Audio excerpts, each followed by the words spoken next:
Welcome to Business Talk Sister Gawk. I'm Becca. And I'm Ruthie. And today's episode title is Inventing a Product and Preparing for Launch. Whoop whoop. And my stomach feels a little sloshy because it just pounded a whole bunch of salsa and chips. Okay, thanks for sharing. Anyways, all right. So in this episode, we are starting a series on something we've been researching for a very long time. Mm-hmm. We have been running our own businesses for quite some time, but we have never done a product-based business, and we wanted to know how it worked and try something new because we both work in service-based businesses. And so when we thought about doing a product, that's a totally new concept. And going through those phases are completely different. So we wanted to know, how does this work? How can we do it? And what can we learn throughout the process? And then how can we teach that to other people? That was kind of our goal throughout all of it. It was like, if we can learn this, we'd be able to teach it. So yeah, and we want other people who have great ideas to be able to do that with their ideas. So here we go. What's your first question? Step number 1 was what? Okay, so we had to pick a product to invent, right? Mm-hmm. And I'm not just talking about like, oh, we're going to copy everybody else and do something. This was like a new thing. What is nobody else doing? Or how can we solve a problem? And I actually picked something that I actually invented because I was having a problem myself, where people would leave the sponge on the counter when I was with roommates or whatever, and it would get water all over the counter. And I thought, wow, this is really annoying. I wonder if there's a way that I can dry out the sponge and not have it get everywhere and have a place to store it. And at the time, I was taking a pottery class, and I thought, I wonder if I can build something that's like holds it and drains into the sink so that it can stay dry. So I did that. I was probably over 5 years ago now. Mm-hmm. Probably more like 6 now, I think. Yeah. So that was kind of, and I had always wanted to get another one of those. Well, in the last year I did, because I finally broke it. And I was like, man, I really need another one of these. And then I thought, well, if we're going to teach people how to do this, why don't we just use this as our product? Because I want another one anyways. And so the first thing I did was start thinking about how would I even go about developing something that I have lots of if I don't have like a kiln at my house. And here's the other thing. I'm also really passionate about art and handmade things, especially from people who want to do that as a living. And so I didn't want to just go talk to somebody who could make it out of plastic. And I knew that plastic wasn't going to work anyways because it needs the weight to be able to hold your soap wands and sponges inside, because there's no other products that were doing that at the time. So I decided I was going to go with the pottery route of handmade ceramics and actually thrown on a wheel. So here's the big thing. There's a difference between a cast molded piece of ceramic, which would be your regular traditional coffee mug that you get that has like somebody's logo on it or whatever. Those things they can spit out super fast because all they're doing is throwing a slurry mixture into a mold of a mug and then baking those and popping them right out. Whereas if you're a handmade artisan, you're throwing things on a wheel and you're pulling the clay and you're working with it and all those things. So there's an art to it. And I wanted to appreciate that and honor that aspect of handmade things. So I knew that it was going to be a more expensive product to begin with, mm-hmm. because that's really labor intensive. Mm-hmm. But I do believe there's a market for that because those are things that I appreciate. And so what does that look like in terms of finding those people? Mm-hmm. So that was kind of the first step of deciding on the product. Mm-hmm. And then at this point, like Becca was saying, she doesn't have a kiln. So then it was kind of like, okay, how do we find someone to manufacture these? And do we need to get patents? So talk to us a little bit about what you did in that progression. Yeah. So, I mean, everyone always says don't talk about your idea to anybody until you have it patented, right? Well, I talked to my patent lawyer and I said, hey, which we did an episode with. He's super cool. I can't remember which one, which episode, but Yes, we did. Episode 55. What is intellectual property? And so we got to ask him some great questions about our product during that time, as well as before that when I was connecting with him. So when we were asking about this, I said, okay, so this is what I want to do. And the biggest thing he had for me was, well, pottery's been around for over 3,000 years. Like, essentially, that we can date from archaeology and all this stuff. So, and because it's an artesian product, it doesn't matter how you patent it. If somebody just changes the color, the glaze, the size, the whatever, the height, it's a completely new product. And so it's really hard to actually file a patent on. And because it's really easy to reverse engineer. So there's a lot of different things involved in that. And he just advised me that it probably wasn't going to be worth going after in that regard. And I started thinking about it. And on top of that, I'm like, well, we're doing this as a case study. So if other people were like, this is really a great product and I want to start making it, first of all, you should tell us because that'd be cool. And second of all, we're going to experiment with it anyway. So if we lost money on it, it's okay. We're going to figure it out. If we made money on it, we'll be excited. Right. So I think that's important though, because we weren't like, let's sink all of our money into this. It's going to be really huge. We were just like, let's play around with it. And Becca, in most things in life, is very much like, how do we do this for free or as little cost as possible? So like every step of the way, she was like, okay, what can we do to save on packaging or whatever? And we can get into that. But like that was kind of from the start, was like, we don't want this to be a super cost intensive endeavor. Right. And I think that that's a huge thing that inventors really struggle with, is they're like, well, first of all, they don't want to tell their idea to anybody.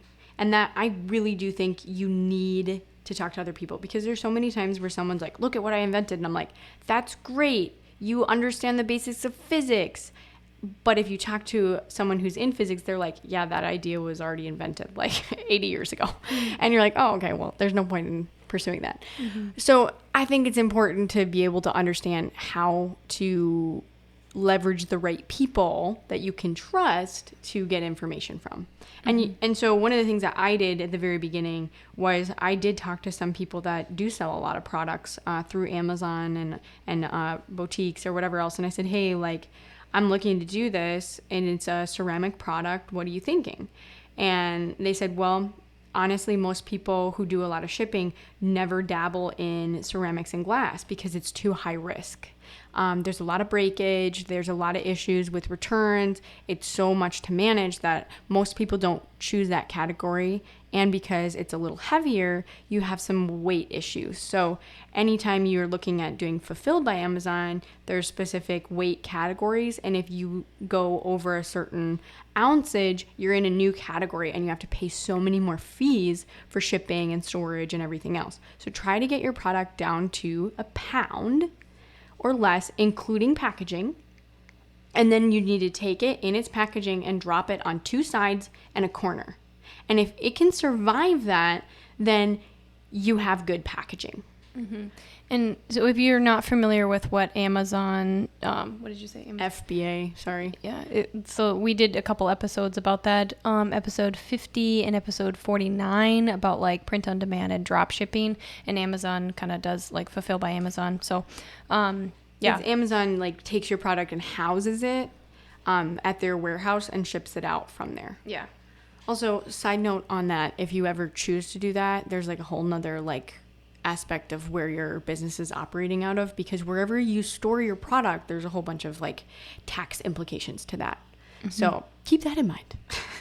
So I didn't want to deal with that at first, and I didn't want to go into warehousing versus like, I'm just going to fulfill it myself because I know that I have control over the shipping process.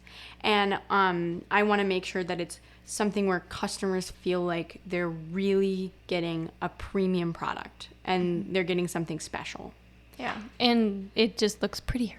Yeah. You know, when you can do it yourself, it looks like hand loved. So I had the time for it. So I figured, well, let's do it because it's part of our research project.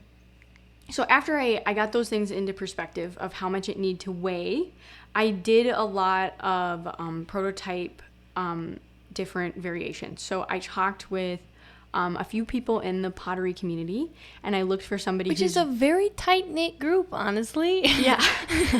Okay, if you guys ever do any kind of art shows or any kind of craft circles, whatever, you would be surprised how connected people are. If you want to learn a skill, they're super excited about preserving those arts. And they want to help you. Like, they're like, oh, they get so excited, and they understand like the daily grind and like want to help out the little guys.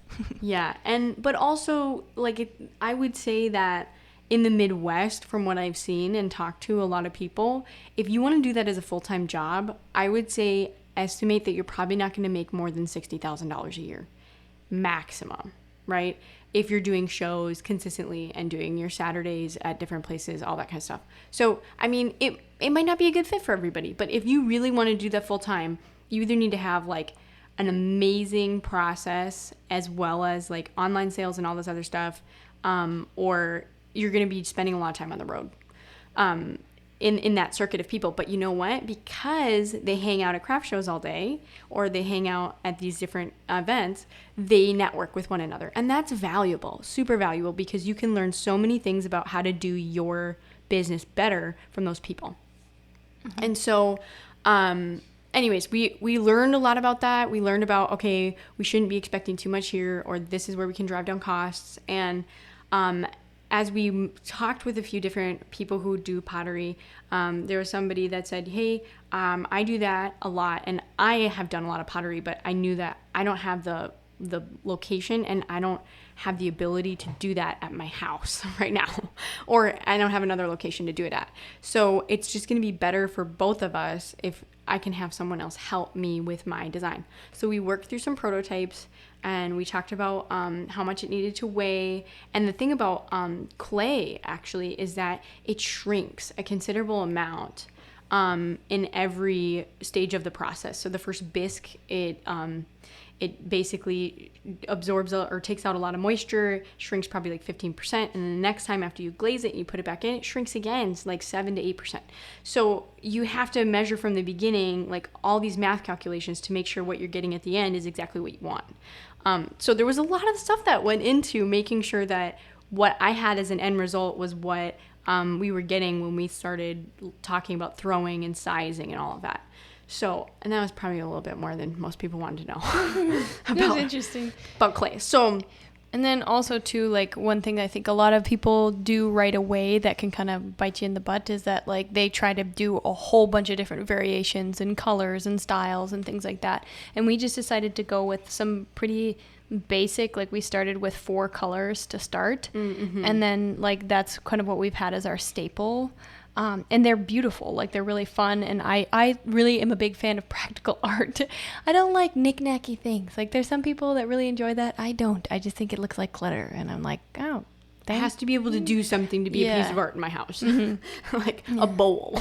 Or, I get you. I don't mind like wall art and things like that, but I don't really like knick-knacky stuff. Yeah. So, and I want to talk a little bit about the color options too for variations, because I think this was actually something that is really important to think about, especially in consumer good products. Like if you're talking about food or whatever, packaging is so important, and what you choose as your staples could make or break your product. If people think that's an ugly color, they're not going to buy it. I mean, you see it on the clearance section all the time, right?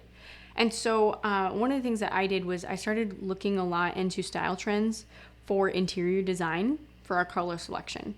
So I knew there's some colors that do really well in certain areas of the United States, and then there's also trending colors and all this different stuff. So right now, and you'll notice that trends also will do very well certain places sooner than older trends.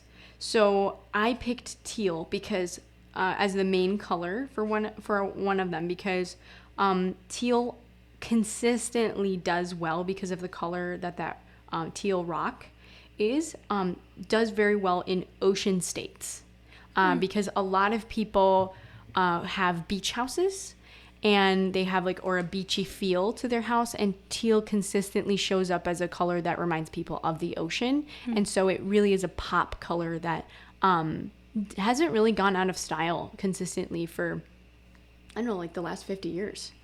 So that was one that I knew, regardless, it's going to be fine. And then I picked a solid white, which we actually have on our website. I don't think we have it on Etsy. But I did that one because that one does really well in the Midwest, because anything that is really popular on the East and West Coast slowly moves to the Midwest maybe like 2 or 3 years later and is still popular. So when Magnolia Farms was really huge in Target, or like even before that, people were really into the whites and that white glaze. And so we do a lot of that in the Midwest consistently, because people are still in that trend stage for their houses, and it matches with a lot of stuff. And then I did navy because honestly, like blue, the darker blue is a little bit more masculine. So it can be in a house that has lots of people, and it's not, or somebody like shares a kitchen and says, I don't want this teal color. Because my husband was like, we're not having a teal in our house. But a dark blue is more of a compromise, right? But then I also picked bronze. And the reason I picked bronze as the fourth color is because there's a lot of unglazed pots in trends right now for succulents and stuff like that. And I wanted to kind of match those color schemes of that natural clay look, because those are doing really well in New York, Pennsylvania, Colorado, and California right now. And so I basically picked colors based on different parts of the United States, and then also based on who my demographics would potentially be to look at my products. So that's kind of how we went with the colors that we did. And for some of you, that was really helpful. For some of you, it was not at all. But I think it's important to understand your audience. And identifying the people that are going to want this. Like Ruthie had talked about, I like things that are practical and beautiful. And I think this is a practical, beautiful product. But I also want to target people that appreciate art and appreciate something that's handmade. So that's why I knew that our price point would be different than something that you would get at, say, Walmart in the bathroom section or whatever. So those are the different phases that we've gone through so far. So tell me what you want to know next, Ruthie. Yeah. So what did you do to prepare for launch? And also, like, how many units did you order for your initial, like, test? Yeah. Yeah. Okay. So because I'm really cheap, I want to make sure that I did this well. And because I don't want to keep going back and having issues. So I started with 150 units.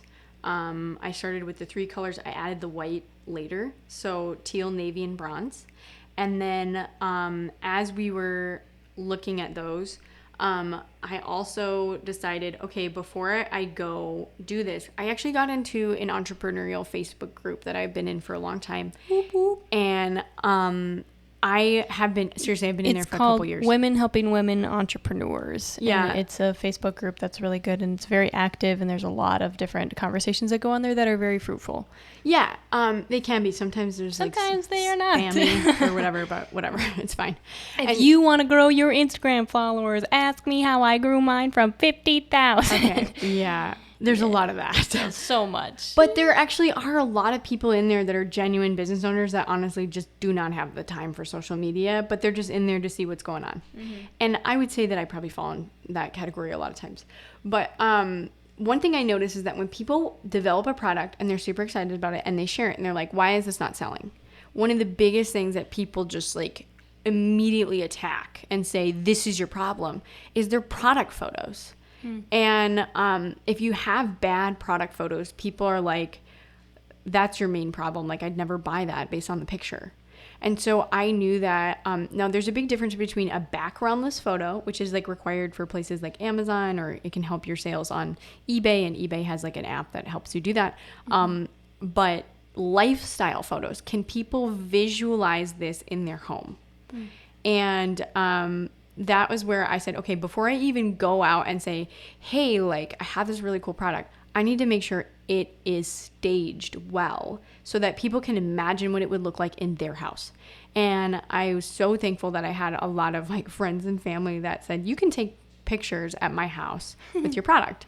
And she'd go there and clean off their little sink. Yeah. And then take pictures with it. And people love when you clean their sink. Dun, dun. Yeah. So that was something that I wanted to make sure I had really good photos to use for my listing, as well as like introducing my product to ask for different advice, because I knew that was already something I needed and I didn't want to waste people's time asking that question. And then the other thing I did was I really, really worked on the packaging for the single products. Which I think we're going to get into in the next episode. We'll talk about packaging and things like that, and kind of how we continued to actually take that into the marketplace and starting to sell on Etsy, and we'll get into that next episode. But we're going to transition to the Sister Rock portion of our episode, and I don't know why. I think I was just feeling very nostalgic last week. And so I was thinking a lot about when I was little and different like pretend things. Because I found that I'm not very good at having fun. When people are like, what do you want to do? True. I'm like, same. We could clean your whole bathroom and all the baseboards in your whole house. And they're like, are you serious? I'm like, yeah. It's like, and I think that's really fun. But Other people, not so much. Yeah. So but I was trying to think back to when I used to just carefree, have fun, and it wasn't dual purpose work. So I was thinking about how when I was little, my sister Rachel and I, we call her Roth, we would, it was just like, okay, so basically we used to pretend like we could read each other's minds. And then we would tell other people we could read each other's minds. And the other person would be like, yeah. But we actually had memorized a list of like 7 things. Oh. And so then we'd say, yeah, we can read each other's minds. And then I would whisper over, I'm going to say this. And then we'd have that person count down. And then we would say the same word at the same time. And then we'd say, okay, well, like that could have been just coincidence or like whatever. Let's try it again. And then we would just like keep going and just blow people's minds. It was less impressive than it sounds. I know you're like, whoa, how did you do that? So basically you just like pranked everyone with your memorized scripts. Yeah. 7 items that I think it was like stoplight, waffle, red line. I don't know. It kind of sounds like, you know, on I can't remember, Winter Soldier, you know, when he like reads that activation code list and then he like turns into a crazy guy. Yeah. That's kind of what it sounds like. I was thinking like Mr. Bean or something where he just like says random things. No, it's definitely an activation code. Anyways, so that was just something I was thinking about. Just a couple of dorks sitting in the back of the car like, ooh, say this. Okay. Well, thank you for joining us this week. Next week, we're going to be obviously following up on that. And so I'm not going to spoil any of it for you, but you should definitely tune in if you're ever thinking about launching a product, because the shipping part is a whole lot of stuff. Yeah. And if you have questions about this process at all, the whole like heart behind us launching this was to learn it so well that we can teach it to other people. So if you have any questions, go ahead and reach out to us on Instagram, Business Talk Sister Gawk. All underscored between the words. Yeah, not spaces, underscores, which in hindsight was a poor choice. But you know what? Rip. Honestly. # no regrets. All right. We'll see you next week.